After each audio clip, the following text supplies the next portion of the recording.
વિસ્તારોમાં થયેલ ઘરફોડ ચોરીના 36 ગુનાઓનો ભેદ ઉકેલતી દાહોદ પોલીસ। ગુજરાતમાં થયેલ ઘરફોડ ચોરીના 36 ગુનાઓનો ભેદ ઉકેલતી દાહોદ પોલીસ।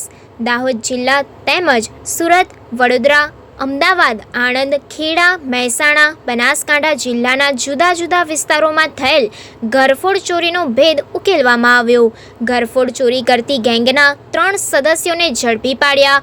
ધાનપુર તાલુકાના ઉંડાર ગામના એક આરોપીને ઝડપી પાડ્યો। આ સહિત દાહોદ લોકલ ક્રાઇમ બ્રાન્ચે એક અન્ય આરોપી પાસેથી 25,600નો મુદ્દામાલ રિકવર કર્યો તથા અન્ય વધુ એક ગેંગના ઘરફોડ ચોરી કરતી ગેંગના લીમખેડા તાલુકાના વિસલંગા ગામના અન્ય 2 આરોપીઓને ઝડપી પાડ્યા તેમજ દાહોદ લોકલ ક્રાઇમ બ્રાન્ચે દાહોદ શહેરમાં થયેલ ચોરીનો પણ ભેદ ઉકેલ્યો। શહેરમાં ચોરી કરેલો માલ વેચવા જતા 2 જેટલા બાળ કિશોરોને ઝડપી પાડ્યા। પોલીસે બંને આરોપી પાસેથી 49,750નો મુદ્દામાલ ઝડપી પાડ્યો।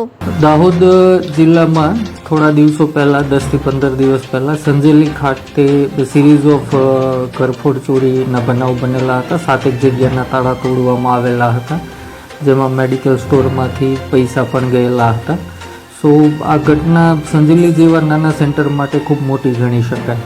એ અનુસંધાને અમારા દ્વારા એલસીબીની ટીમો દ્વારા બનાવ સ્થળની વિઝિટ કરી ટેકનિકલ એનાલિસિસ કરવામાં આવેલ, સીસીટીવી એનાલિસિસ અને હ્યુમન ઇન્ટેલિજન્સની મદદથી એ ગેંગ જે ઘરફોડ ચોરીમાં હતી એ ગેંગની માહિતી પ્રાપ્ત થઈ અને એ ગેંગના એક સભ્ય નિલેશ કાળુભાઈ મોહનિયા, જે ઉડારમાળ ફળિયાના રહેવાસી છે દાહોદ જિલ્લાના, એમને પકડી અને એમની પૂછપરછ કરતા સંજેલીની બંને ઘરફોડ ચોરીઓ એ ઉપરાંત દાહોદ જિલ્લાના સુખસરની 3 ઘરફોડ ચોરીઓ એમ દાહોદની 5 અને કુલ 22 જેટલા ગુજરાત રાજ્યના અનડિટેક્ટ ગુનાઓનો ભેદ ખુલવા પામેલ છે।